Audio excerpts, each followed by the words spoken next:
Good afternoon. I am excited about you being here today as we continue our studies in the book of Ecclesiastes and we look at the life of Solomon.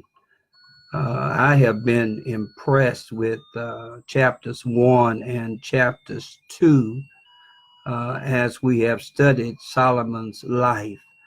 One of the things that I've done is that I believe that God places characters in the Holy Script that really mirrors our lives. And I think Solomon is one who really mirrors our lives. I thank God for all of you who tune in.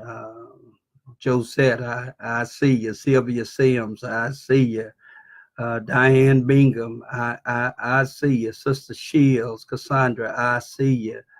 I thank you, Byron Wyatt, Pastor Wyatt, Jackie, Minister Baker, I see you. Lionel Flanagan, I see you. Theodis Williams, my longtime brother from the University of Houston, I see you.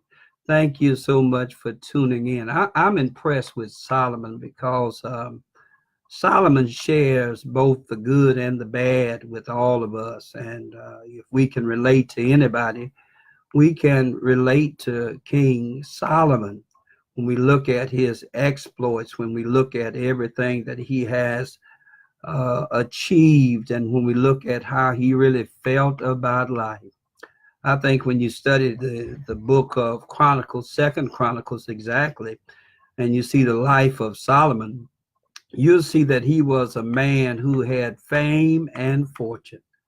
I mean, he had fame to the Queen of Sheba, traveled a long way just to see who this man was that she had kept hearing about.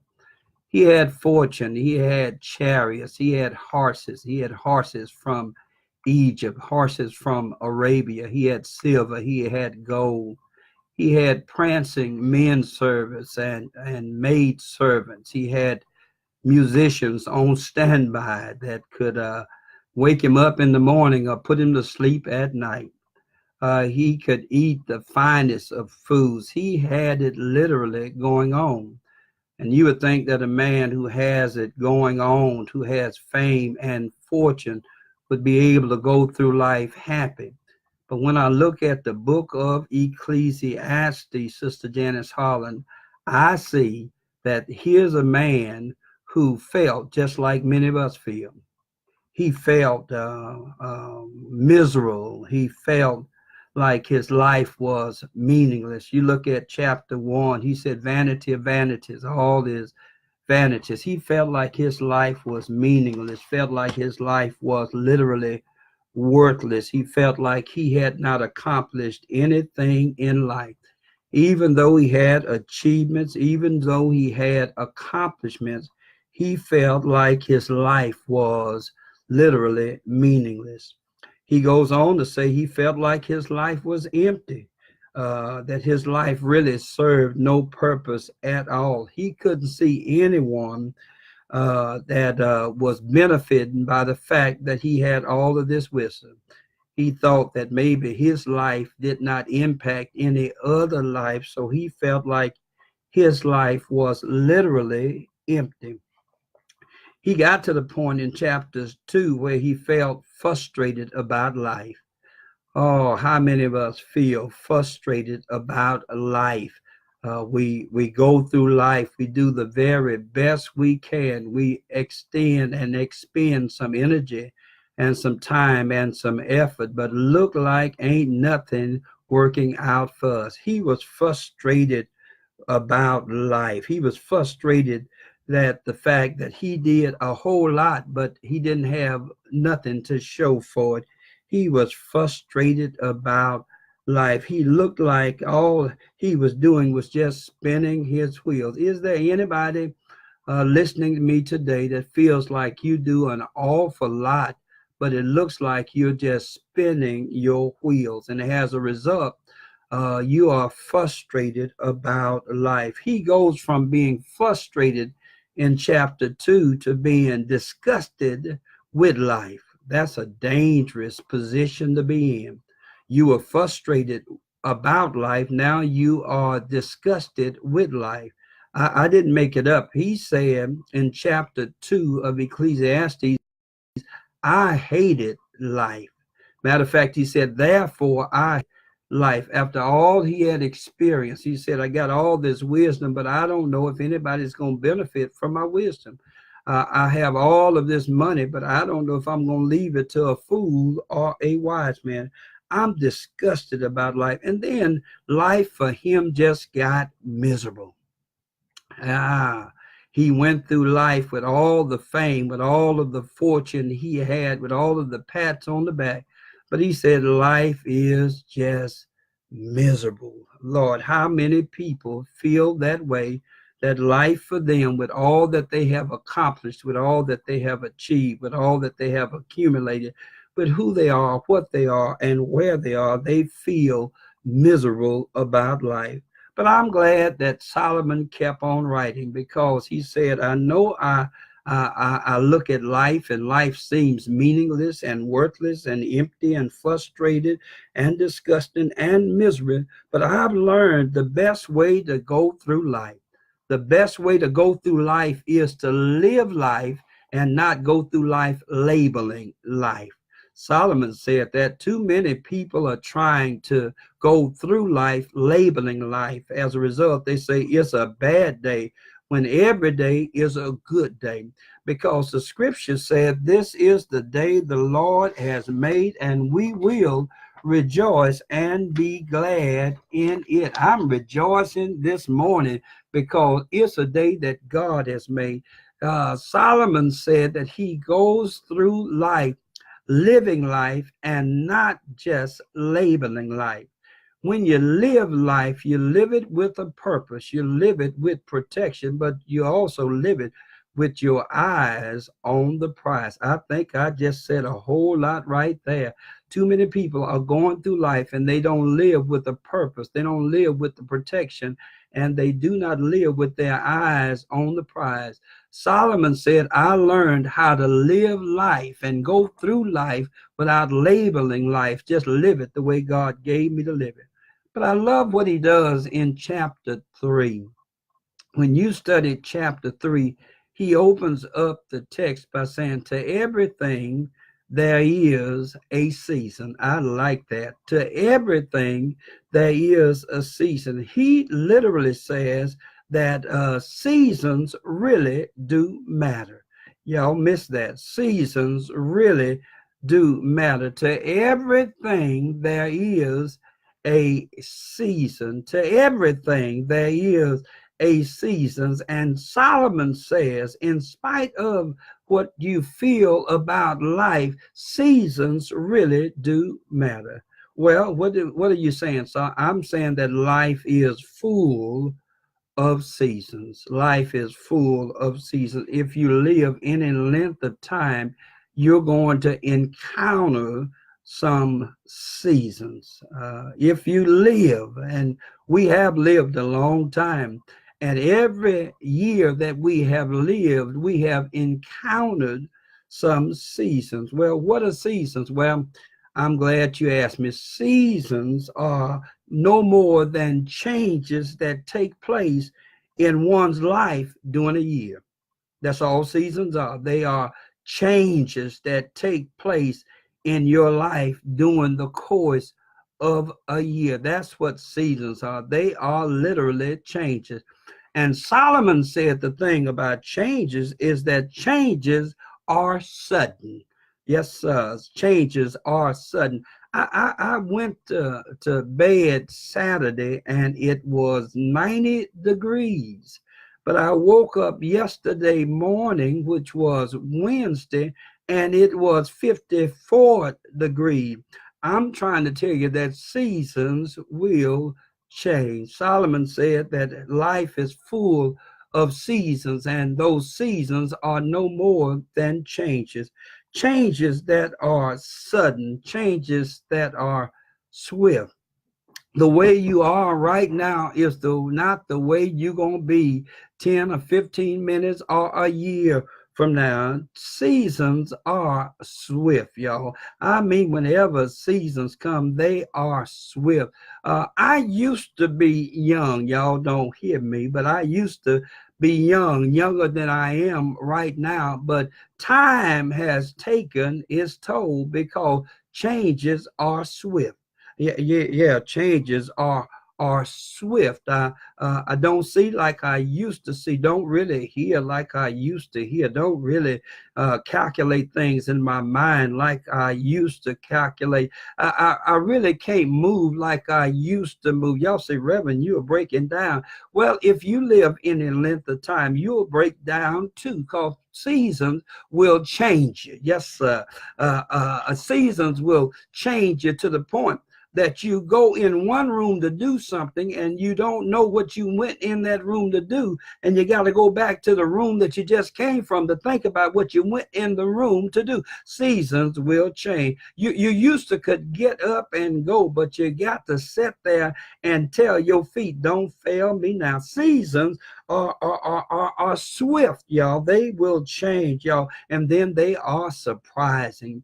Changes are surprising, some for the good, some for the worse, but seasons are surprising. But then there are some seasons that are literally severe. There are some seasons that are severe. That's all seasons are. They are changes that take place in a person's life as they go through the year. Not only are they changes, but those changes can be challenges, y'all. I mean, they can be challenging. Seasons are no more than challenges that take place in one's life during a year. These challenges that we face are constant. They are consistent. They just keep on coming. They really don't care that I just got over a challenge yesterday. There are some other challenges that I just got to deal with. Ernestine Tina Hogan, are you listening to me? These are challenges in life. Life is full of seasons. What are seasons? Seasons are changes. They are challenges. Life is full of seasons. That's what Solomon said. To everything there is a season. Life is full of seasons. But Solomon says life is full of seasons that are unavoidable. Did y'all hear what I just said? I cannot avoid a season. If I keep on living, I'm going to run into a season. There is absolutely nothing I can do about the season. Y'all, there's winter, spring, summer, and fall. Ain't nothing I can do about that. Even if I move to a remote location, I still have to deal with those seasons. Life is full of seasons. Life is full of seasons that are unavoidable. Watch this. Life is full of seasons that are unappreciated. You don't appreciate every season that allows you to go through. There are some seasons that each of us have to face that we just don't appreciate.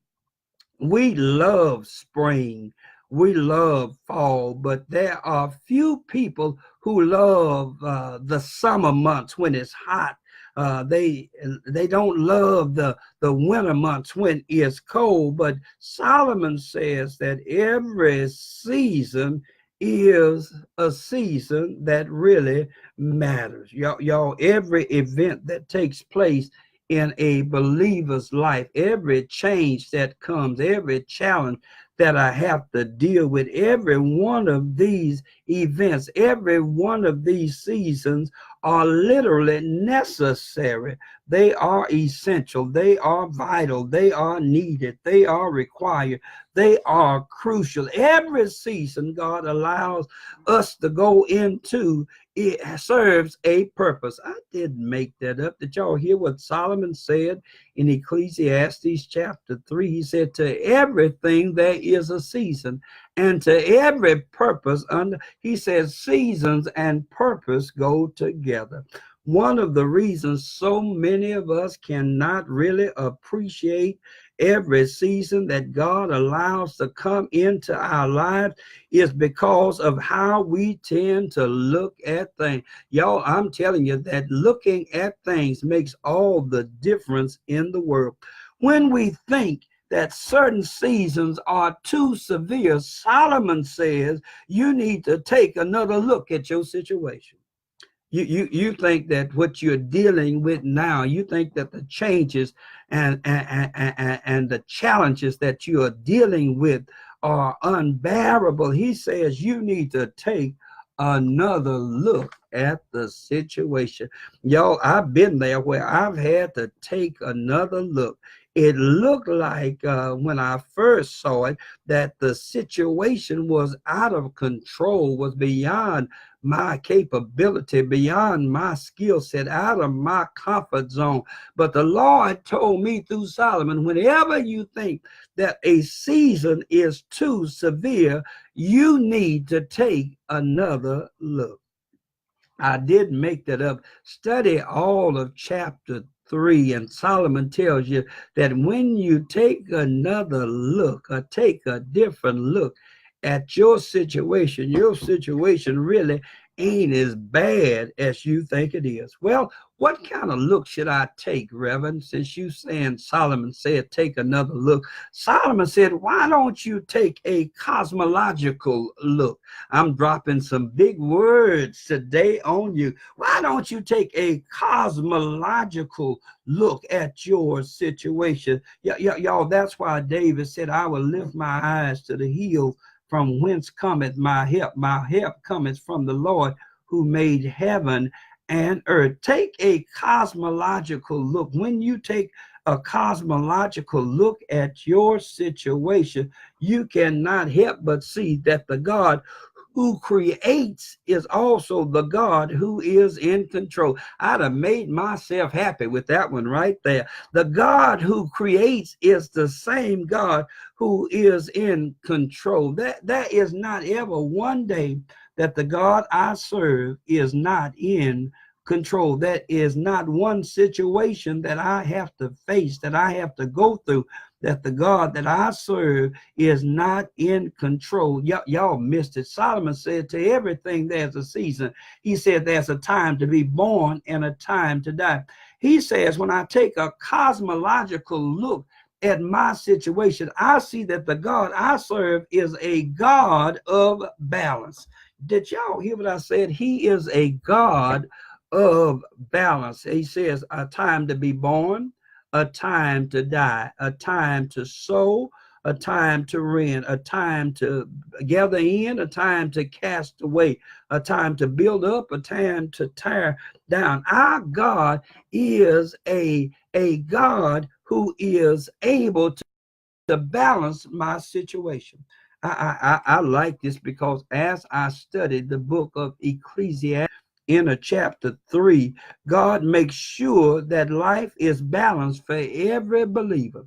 He makes sure that life is balanced physiologically. Can I say that? He makes sure that life is balanced physiologically, which means that birth and death are appointments that have been arranged by God.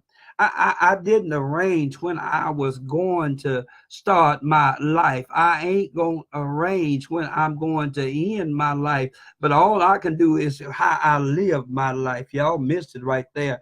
Because our God is a God of balance. God makes sure that life is balanced physiologically, but he also makes sure that life is balanced psychologically. All I have to do is to learn how to cooperate with God. That's psychological. Y'all, when I learned how to agree with God and cooperate with what God is doing, don't have to try to do something on my own. Just tell him, have thine own way, Lord. Tell him, Father, I stretch my hand to thee. No other help I know. If thou withdraw thyself from me, whither shall I go? I serve a God who balances everything. And when I look at life cosmologically, I can't help but see that God balances out my life psychologically, but he also balances out my life emotionally. We are some emotional creatures. I mean, there's some crying, there's some laughing, there's some sorrow, there's some dancing, but God balances my life out emotionally. Life is not all tears. I'm so glad that I don't have to cry all the time. I do cry sometimes, but I don't cry all the time. Life is not all tears, but it's not all cheers either. Y'all, there are sometimes I cry, but there's sometimes I laugh. Yeah, can I say it like this and nobody will get mad at me? I've had some good days. I've had some hills to climb. I've had some weary days and some sleepless nights. But when I look around and think things over, all of my good days outweigh my bad days, and I won't complain. Oh, y'all didn't like that. Let me say it like this. Weeping only endures for a night, but joy comes in the morning. He says, whenever you think that your season is too severe, you need to take a cosmological look. But can I give you one more? In chapter 3, he says, not only take a cosmological look, but take an archaeological look. Y'all missed that right there. An archaeological look. When I look at things archaeologically, I cannot help but see myself like God sees me. The problem is when I'm going through my season, when I'm going through my change and I'm having my challenges, I don't always see me like God sees me. Did y'all hear what I just said? I don't always see me like God sees me. But when God sees me as somebody who's been wonderfully and fearfully made, which means he made me with precision. God knew what he was doing when he put me together. I know somebody might say, Reverend, you got a big nose, but God knew what he was doing when he gave me everything I had. Then God made me not only with precision, but God made me with position. Y'all, where'd you get this from? Well, David said, I am made a little lower than the angels. I have a pecking order, y'all. God made me a little lower than the angel. He made me with precision, and he made me with a position. He positioned me. I'm a son of God, y'all. And then he made me with purpose. I am created in his image and his life. I can't ever forget that. No matter how bad things look, I am made in his image and his likeness. And y'all, I just guess what I'm trying to say is I am a child of the King. If anybody just asks you who I am, tell them I am a royal priesthood. Tell them I am a chosen generation. But I can't deal with season if I don't take an archaeological look. He says, whenever your season feels like it's too severe, you need to take another look at your season. You need to see your season from a cosmological look. You need to see your season from an archaeological look. But I'm through when I tell you this.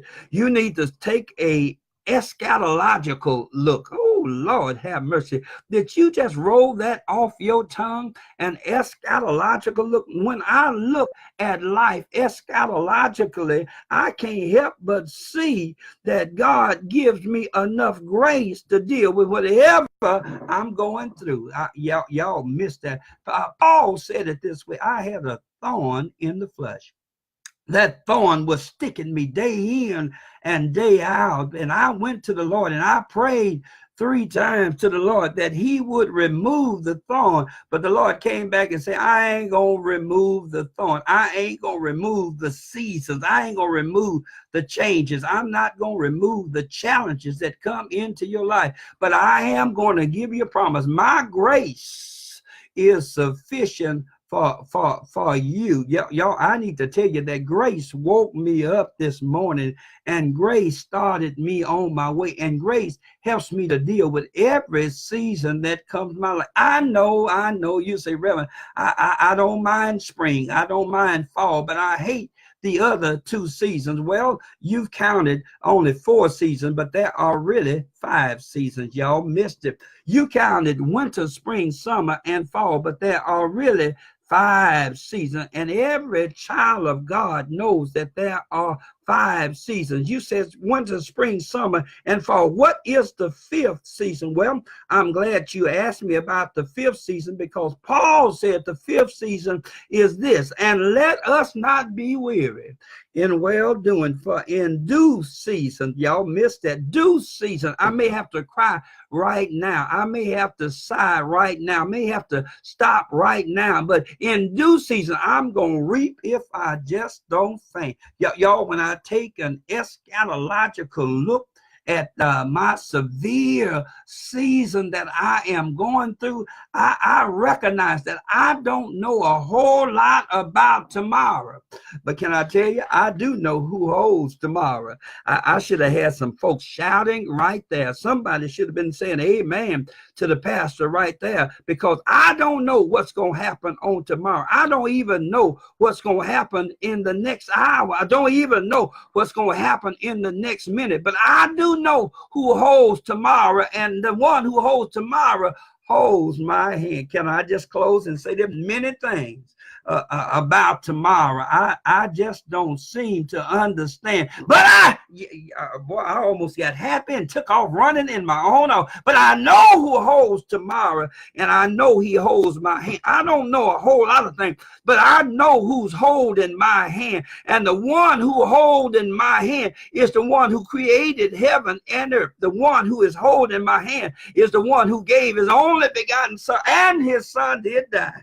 Hey, yes, sir, he died. They put him in a borrowed tomb, but early Sunday morning he got up with all power in his hand, and because he lives, I can face all my tomorrow. I sure hope you tune back in next Thursday so we can see what else Solomon has to say to us, because seasons really do matter. So as you go through your most severe season, just learn how to lift up both hands and say, thank you, Lord. You've been good to me. Hope to see y'all Sunday morning at the Jordan Grove Missionary Baptist Church at 10:45 a.m. for our worship service.